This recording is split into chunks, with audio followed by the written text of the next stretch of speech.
1600 دانش آموز دختر در این مدرسه در بگرام درس می‌خوانند. ولسوالی در 20 کیلومتری شمالی کابل. این یکی از 10 مدرسه تحت پوشش سیستم آموزش از راه دور. حالا به کلاس ویژه‌شان برمیگردند.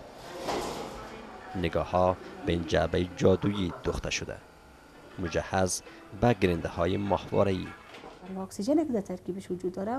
از اینجا، از استودیوی در یک تلویزیون خصوصی از کابل، همزمان برای نزدیک به 20,000 دانش آموز درس می‌دهد. در کابل، کاپیسا، پروانه و پنجشیر. بعض مضمونای ما از استاد مسلکی وجود نداشت.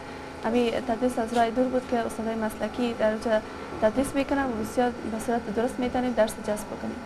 سیستم آموزش از راه دور یا دیستنس لرنینگ یک شیوه مرسوم و پذیرفته شده در سطح جهان است، به خصوص در سطوح بالای علمی در دانشگاه‌ها.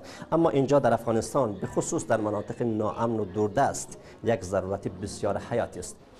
سلام علیکم شاگردان، خوب هستین؟ این آموزگار جوان که مدرک ماستری دارد، از قندهار به روند آموزش از راه دور پیوسته. در برنامه تلکاست ما بر صنف 10، 11 و 12 2 ساعت درسی در هفته تدریس میکنم. در اونجا حجم درس به تناسب ساعت درسی که در داخل صنف در مکتب هستم، فشار کاری بیشتر است. فاطمه دانش آموز سال 11 مکتب. مادرش خود یک معلم است. او با هیجان از رواج فناوری مدرن در مدارس استقبال می کند. در نظر من که 100% بسیار تاثیر مثبت داشته در مضامینشان، خصوصا در ریاضی. حالا مشکل است به خاطر کدام استاد تو ورزیده نداریم که بر از اینها تدریس کنه. همی که از راه دور تلویزیونی برای تدریس میشه، بسیار خوب است. رشد معارف افغانستان در 14 سال گذشته چشمگیر بوده. از کمتر از 1 میلیون دختر و پسر افغان به حدود 10 میلیون رسیده. شمار معلمان 157,000 نفر است. اما کیفیت معارف و توانایی استادان همواره با سؤال روبرو بوده. روی مطالعاتی که داشتیم که معارف به واقعیتش به قلت معلم مسلکی مواجه است.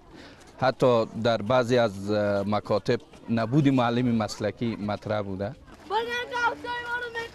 یک بخش عمده پول جامعه جهانی به معارف می رود. 11% کل بودجه عادی کشور که حدودی 360 میلیون دلار در سال می شود. اما اخیراً ناظران امریکایی از حیف مید این پولها و فساد در وزارت معارف ابراز نگرانی کردند. اسماعیل شهامت، BBC کابل.